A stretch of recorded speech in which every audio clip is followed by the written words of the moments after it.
अस्सलाम वालेकुम व्यूवर्स, क्या हाल चाल है। उम्मीद करता हूँ कि ठीक ठाक होंगे आप। आज हम आए हैं जनाब गोटलैंड फार्म पर और हमारे साथ हैं सैयद हसन रज़ा शाह साहब। हमारा जो आज का टॉपिक है इनके साथ वो है इनके शेड के ऊपर, एलिवेटेड शेड के ऊपर। जैसा कि आप ये शेड को देख रहे हैं कि इन्होंने इसको मुकम्मल नहीं किया, रास्ते में छोड़ दिया था, जबकि अपनी कई वीडियोज़ में इन्होंने एलिवेटेड शेड के बारे में आगाही दिया कि एलिवेटेड शेड होना ज़रूरी है फार्मिंग के लिए। तो आज हम इनसे ये पूछेंगे इन्होंने अभी तक खुद क्यों नहीं इसको मुकम्मल किया, क्योंकि काफ़ी सारे भाइयों के इस बात के ऊपर कमेंट्स आ रहे थे कि शेड मुकम्मल क्यों नहीं किया इन्होंने अब तक, जबकि दूसरों को ये कहते हैं कि एलिवेटेड शेड होना ज़रूरी है। अस्सलाम वालेकुम शाह साहब, क्या हाल चाल है जनाब? अल्हम्दुलिल्लाह, सेहत अल्लाह ताला के फजल करके ठीक ही रहे इंशाल्लाह। तो सवाल हमारा आपने सुन लिया शेड के ऊपर कि आपने अभी तक अपना शेड मुकम्मल क्यों नहीं किया, जबकि दूसरों को आप कहते हैं कि एलिवेटेड शेड होना चाहिए। असल में हम उन लोगों को कहते हैं कि एलिवेटेड शेड होना चाहिए जिन्होंने भी बनाया नहीं है या जिन्होंने भी जानवर नहीं रखे।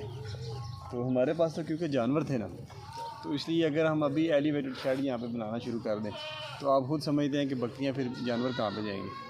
तो हम एक नया शेड साथ बना रहे हैं, तो वो जब बन जाएगा ना तो फिर उधर कुछ जानवर शिफ्ट करेंगे, कुछ यहाँ पे रहेंगे फिर कोशिश करेंगे कि एलिवेशन शेड बना लें, क्योंकि वो एलिवेशन जो है ना शेड ऊपर ज़मीन से शेड बनाना वो वक्त की ज़रूरत है। ठीक हो गया। वो अच्छे जो फार्म बनेंगे ना मुस्तकबिल में वो सारे उसी तरह यानी मुस्तकबिल की ज़रूरत है। लेकिन हमारा सवाल यह है कि आपने खुद क्यों नहीं बनाया, जबकि लोगों को आप इसकी तरफ मोटिवेट करते हैं। मैं बता रहा हूँ ना, क्योंकि हमारे पास अभी जानवर हैं, जानवर ज़्यादा हैं। तो हमारे पास एक शेड अगर इसे बनाने लग पड़ेंगे तो जानवर फिर किधर जाएंगे, वो डिस्टर्ब होगा ना सारा निज़ाम। इसलिए हमने आर्जी तौर पे ये काम चलाया हुआ है। दूसरा शेड जब हमारा बन जाएगा तो फिर हम देखेंगे, अगर जानवर उसमें हमें मौका मिला ना एक शेड में बना लेंगे, फिर दूसरे में बाद में बना लेंगे। इस तरह जिन्होंने जानवर अभी नहीं खरीदे तो उन्हें चाहिए कि वो जो है ना वो यानी कि शेड मुकम्मल तैयार करके उसके बाद अपने जानवरों को ही दो परचेज़ करनी शुरू करें। देख रहे इतने जानवर हैं जी बिल्कुल नज़र आ रहा है। तो इन्हें कहाँ पे अगर लेके जाएंगे, अगर हम वो शुरू करते बनाना, ये मजबूरी है। तो जिन्होंने काम करना है ना जी, उनके लिए एडवाइस है, नसीहत है कि वो अच्छा शेड बनाए, पहले बना के जानवर रखें, मसला ना बने। हमने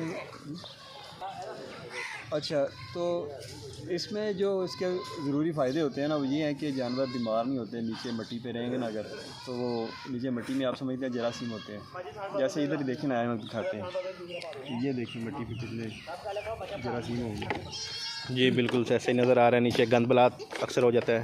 अब वो देखें ना, वो बकरी खड़ी है तो बकरी गंद के ऊपर ही खड़ी है ना, तो अगर वो नीचे लकड़ियाँ लगी होती तो ये गंद नहीं होना था। अगर ये गंद पे बैठ जाएगी तो अब ये देखें ना, गंद पे अगर बैठ जाए, इस पर बच्चे को दूध पिला रही है, तो दूध पिलाने के बाद जो है ना बकरी के जो थन होते हैं ना वो खुल जाते हैं, वो आधे घंटे के लिए तकरीबन आपके उनका मुंह जो खुला रहता है। तो अगर बकरी नीचे गंद पे बैठ जाए तो वो उसे फिर वो साड़ू हो जाता है, हवाना शवाना उसका ना थान से ख़राब होने शुरू हो जाते हैं। जी बिल्कुल ठीक। अगर वो लकड़ी का शेड बना होगा ना तो वो उसमें पेशाब वगैरह सारा नीचे गिरता रहेगा, तो इसलिए वो उसकी सफाई रहती है बड़ी। तो यानी आप दूसरा शेड जो है वो तैयार कर रहे हैं, उसके बाद आप इसको भी एलिवेटेड में तब्दील करेंगे। हमारे पास जानवर ज़्यादा हो गए थे, हमने जानवर निकाल भी दिए, कुछ हमने ग्रेडिंग कर ली। जी जी बिल्कुल। कुछ जानवर इसलिए निकाल दिए कि जगह कम पड़ गई। हाँ, क्योंकि मैंने देखा है पिछले दिनों भी आपने कुछ जानवर सेल किए, उससे पहले भी सेल किए हैं, तो जगह का इशू आपके पास आ रहा था। मतलब वो एक 100 बकरी थी हमारे पास बच्चे देने वाली, उसमें से तकरीबन बना दी हमें, इसलिए फ़रोख्त करना पड़ेगी कि जगह कम थी। तो अभी बच्चे दे दिए हैं बकरियों ने जो हमारे पास हैं, तकरीबन 40-50 बकरियों ने 50 बकरियों ने दिए होंगे बच्चे, बाकी हमने फ़रोख्त कर दी। तो दूसरा शेड हमने बनाना ही इसलिए था कि इसमें बच्चे हमने रखने थे, यानी कि 100 बकरियों के बच्चे हमने इसमें रखने थे। यानी एक शेड आप बच्चों के लिए बनाएंगे और एक शेड आपका बड़ी बकरियों के लिए होगा। तो वो हमारे पास फ़िलहाल ना आप समझते हैं कि शेड बनाना भी इतना आसान काम नहीं है, बड़े पैसे लगते हैं। जब तक मुझे याद है, ये जो स्ट्रक्चर खड़ा है शेड का, मुझे जो कुछ याद है तकरीबन 28 से 30 लाख के अमाउंट में सिर्फ ये स्ट्रक्चर खड़ा हुआ है। अगर मैं शायद मुझे कुछ याद है, थोड़ी सी आपने कुछ मालूमात बताई थी। ज़्यादा है इस पे, जो लोहे का काम है ना ये 30 लाख है, अच्छा ठीक ठीक, वो शायद जो लोहे का काम के काम बताया था वो 30 लाख थे, जो बाकी फाइबर का ऊपर है वो एक्स्ट्रा हो। ये फाइबर कोई नहीं है इसमें, सिर्फ लोहा और नीचे जो बेस इसकी बनी है ना जी जो नीचे पिलर सारे आपस में जॉइंट होते हैं, जी जी, 10 लाख उस पर लगे, यानी तकरीबन अभी 40 से 42 लाख रुपये का आप ये सिर्फ स्ट्रक्चर खड़ा हुआ है, कम से कम 40 लाख। 40 लाख में। इसमें जो मिट्टी की तो फिनिश इसका साइज़ बताएंगे शायद साहब शेड का? ये 60 बाई 100 का, 60 बाई 100 का। तकरीबन 22 मरले में बनता है जी 22 मरले में, 22 मरले में शेड है सिर्फ, एक किनाल 2 मरले। जी ज़बरदस्त हो गया।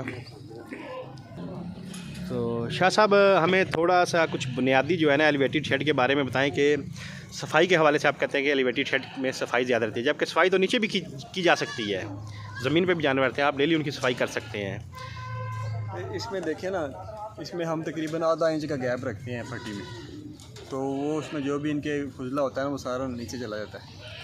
तो ठीक है, अभी जैसे यानी मतलब इसके कि आपका फ्लोर साफ़ रहेगा, फ्लोर साफ रहता है। अभी देखें ना ये फटा पड़ा हुआ है, तो इस फटे में आपको गंद नज़र नहीं आ रहा, नहीं जी फटा साफ़ है ऊपर से हालांकि बिल्कुल। गंद है इसमें, आपको दिखाऊं, गंद इसके नहीं, मुझे तो साफ़ नज़र आ रहा है ये जी। देखें आपको दिखाता हूँ, ये देखें, जी जी बिल्कुल ठीक हो गया, यानी अब ये जानवर गंद उसके नीचे कैसे गया, ऊपर से गया नीचे, ऊपर से नीचे गया। ऊपर से कितना साफ है वो। अब वो देखें वो जो फर्श बने हुए हैं, उधर फटा नहीं पड़ा हुआ, वो सारे गंदा है ना, जी बिल्कुल ऐसा ही है, गंद इधर भी इतना ही था लेकिन वो नीचे चला गया, नीचे अब कवर हो इसमें गया। जो इसके ऊपर जानवर आपका साफ़ सुथरा रहेगा, हाँ, इसके बीमारी ऊपर से बैठेगा। जरासीम से महफूज रहेगा। वो बिल्कुल साफ सुथरा रहेगा, किसी किस्म की बीमारी नहीं लगेगी। वहाँ पे जो बैठे हुए हैं वो अपनी सेहत पे समझौता कर रहे हैं, जी और जो यहाँ पे बैठेगा उसकी सेहत पे समझौता सिर्फ ना होने के बराबर होगा। ज़बरदस्त ये हो गया इसका जी, एक फ़ायदा बहुत अच्छे तरीके से आपने एक्सप्लेन किया जनाब इस बात को। तो नाजरीन आज की वीडियो इधर ख़त्म करते हैं, उम्मीद है कि आपको बातें पसंद आई होगी। तो थैंक यू शाह साहब मुर्शद कि आपने आज फिर हमारे लिए टाइम निकाला। इंशाल्लाह नाजरीन मिलते हैं अगली वीडियो में।